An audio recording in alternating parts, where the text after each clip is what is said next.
தமிழகத்தில் 7 ஆண்டுகளுக்கு மேலாக நீடித்து வரும் திமுக தலைவரும் தமிழக முதலமைச்சருமான மு.க.ஸ்டாலின் தலைமையிலான திமுக கூட்டணியில் இருந்து எந்தெந்த கட்சிகள் வெளியேற உள்ளது? வெளியேறும் கட்சிகள் அண்ணாமலை தலைமையிலான பாஜகவில் இடம்பெற உள்ளதா?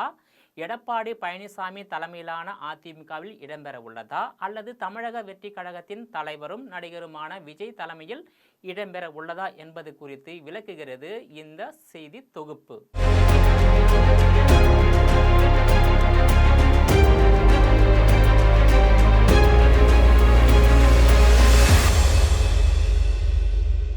தமிழகத்தில் திமுக தலைவரும் முதல்வருமான மு.க.ஸ்டாலின் தலைமையிலான கூட்டணியில் இந்திய யூனியன் முஸ்லீம் லீக் கட்சி பல ஆண்டுகளாக இடம்பெற்று உள்ளது. அதேபோல் 2004ஆம் ஆண்டு முதல் தற்போது வரையில் 21 ஆண்டுகளாக திமுக கூட்டணியில் தேசிய கட்சியான காங்கிரஸ் கட்சி இடம்பெற்று தேர்தலை சந்தித்து வருகிறது. குறிப்பாக சிபிஎம், சிபிஐ, ஆம் ஆத்மி கட்சி, விசிக, மதிமுக, கொங்கு நாடு மக்கள் தேசிய கட்சி, தமிழக வாழ்வுரிமை கட்சி, மனிதநேய மக்கள் கட்சி, மக்கள் விடுதலை கட்சி, ஆதித்தமிழர் கட்சி, அகில இந்திய ஃபார்வேர்டு பிளாக் பேரவை உள்ளிட்ட பல்வேறு அரசியல் கட்சிகள் திமுக தலைமையிலான கூட்டணியில் இடம்பெற்று தேர்தலை சந்தித்து வருகிறது. இந்நிலையில் 2024ஆம் ஆண்டு நடைபெற்ற நாடாளுமன்ற தேர்தலில் திமுக தலைமையிலான கூட்டணி கட்சிகள் அமோக வெற்றி பெற்றது. தமிழகத்தின் முன்னாள் முதலமைச்சர் ஜெயலலிதா மறைவுக்கு பிறகு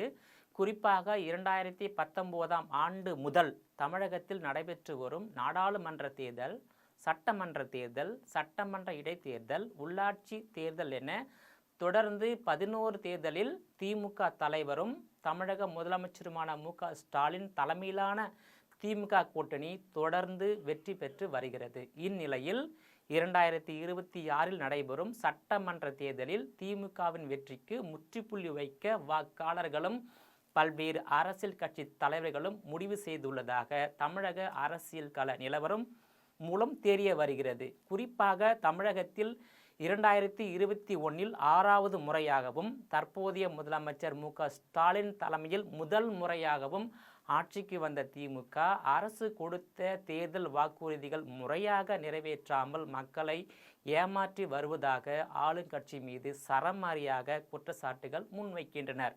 குறிப்பாக முதலாளிகளுக்கு ஆதரவாக செயல்படுவது, விவசாயிகள், விவசாய தொழிலாளர்கள், பாமர மக்கள், தாழ்த்தப்பட்ட பழங்குடியினர் போன்ற சமூகத்தில் ஒடுக்கப்பட்ட, சமூக பொருளாதாரத்தில் பின்தங்கிய, கல்வி, வேலைவாய்ப்பு மற்றும் அரசியலில் வாய்ப்பில்லாத மக்களுக்கு எதிராக திமுக அரசு செயல்படுவதாக குற்றம் சாட்டப்படுகிறது.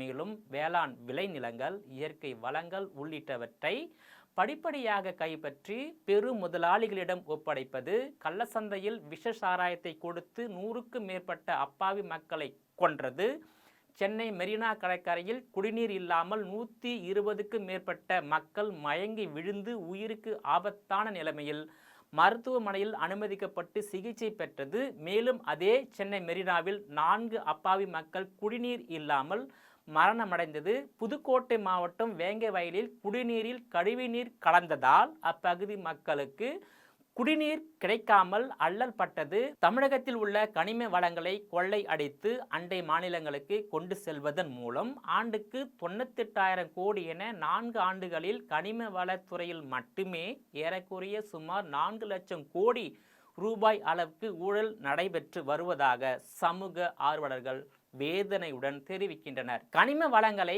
கள்ள சந்தையில் கொள்ளையடிக்கும் ஆளுங்கட்சியை சேர்ந்த அமைச்சர்கள், நாடாளுமன்ற உறுப்பினர்கள், சட்டமன்ற உறுப்பினர்கள், அக்கட்சியை சேர்ந்த முக்கிய பிரமுகர்களை எதிர்த்து கேள்வி கேட்ட 3 சமூக ஆர்வலர்களை லாரி ஏற்றியும் அடியாட்களை வைத்தும் கொடூரமான முறையில் கொலை செய்திருப்பது கண்டிக்கத்தக்கதாகும். மேலும் அடியாட்களை வைத்து இன்னும் பல சமூக ஆர்வலர்களின் மீது கொலைவெறி தாக்குதல் நடத்தியிருப்பது போன்ற திமுக ஆட்சியின் சர்வாதிகார போக்கை தமிழக மக்கள் மற்றும் திமுக கூட்டணியில் உள்ள பல்வேறு அரசியல் கட்சிகளும் கடும் வெறுப்பிலும், கொந்தளிப்பிலும், அதிருப்தியிலும் இருந்து வருகின்றனர்.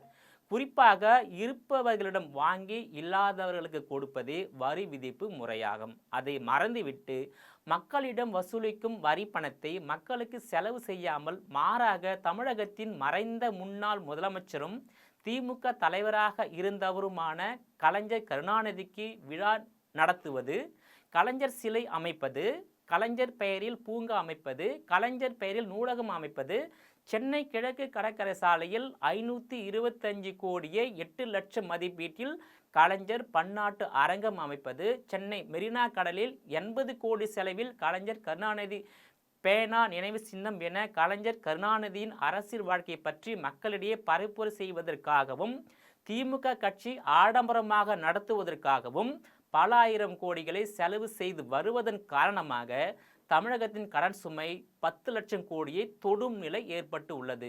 இது தமிழகத்தின் கடன் சுமை தான் என அலட்சியமாக இருந்துவிடவும் முடியாது. தமிழகத்தில் உள்ள ஒவ்வொரு குடிமகனின் மீது சுமத்தப்படும் கடனாகும் என்பதை நாம் புரிந்து கொள்ள வேண்டும். அதேபோல் முறைகேடான நிர்வாகத்தால் தமிழக போக்குவரத்து துறையில் 56,000 கோடி கடனை சந்தித்து வருவதோடு போக்குவரத்து துறையை இழுத்து மூடிவிட்டு தனியார் மயமாக்கும் நடவடிக்கைகளை கையில் எடுத்திருப்பது மக்களுக்கு அரசு செய்து தர வேண்டிய அத்தியாவசிய சேவையில் இருந்து விலகி வருவதையே காட்டுகிறது.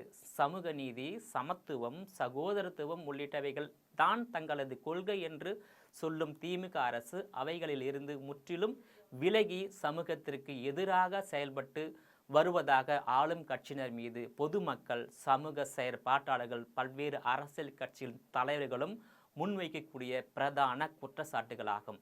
இது போன்ற மக்கள் விரோத சுயநல திமுக ஆட்சிக்கு தமிழகத்தில் 2026 நடைபெறும் சட்டமன்ற தேர்தலில் தமிழக மக்கள் முற்றுப்புள்ளி வைக்கும் தேர்தலாகவே பார்க்கப்படுகிறது. குறிப்பாக இந்தியாவை தொடர்ந்து 3வது முறையாக ஆட்சி செய்து வரும் தேசிய கட்சியான பாஜகவின் தமிழக தலைவர் அண்ணாமலை திமுக ஆட்சியை தமிழகத்தில் இருந்து அகற்றும் வரையில் தன்னுடைய கால்களில் காலணிகளே அணிய மாட்டேன் என்று சூளுரை எடுத்துள்ளார். அதேபோல் தமிழக வெற்றி கழகத்தின் தலைவரும் நடிகருமான விஜயின் கட்சியின் முதல் மாநில மாநாட்டில் ஊழல் மிகுந்த திமுக ஆட்சியை அகற்றுவதே தனது இலக்காக கொண்டு 2026 நடைபெறும் சட்டமன்ற தேர்தலில் முதலாக தேர்தலை சந்திக்க உள்ளார். இதனிடையே திமுக கூட்டணியில் உள்ள தேசிய கட்சியான காங்கிரஸ், சிபிஎம், சிபிஐ, விசிக, தமிழக வாழ்வுரிமை கட்சி போன்ற கட்சிகள் விஜய் தலைமையில் மெகா கூட்டணி அமைத்து தேர்தலை சந்திப்பதற்கான வாய்ப்புகள் உருவாகி உள்ளதாக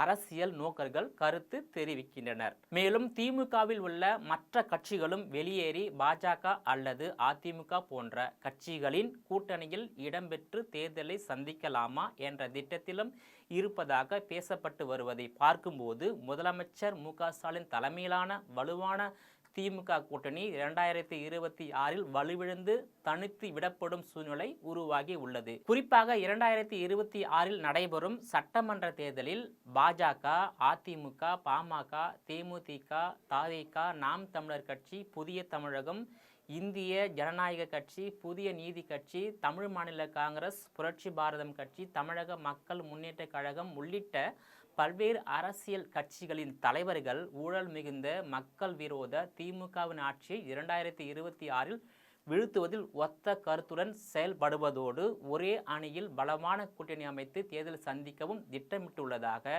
தமிழக அரசியல் களத்தில் பேசு பொருளாக இருந்து வருகிறது.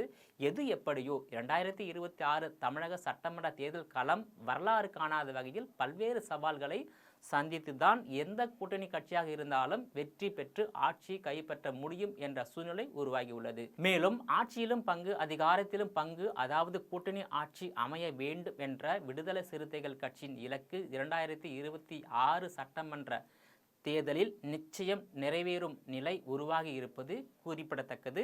நேயர்களே, மீண்டும் இது போன்ற மற்றொரு நிகழ்ச்சியில் சந்திக்கிறேன். அதுவரையில் உங்களிடமிருந்து விடைபெறுவது நான் உங்கள் விஜயபாலன்.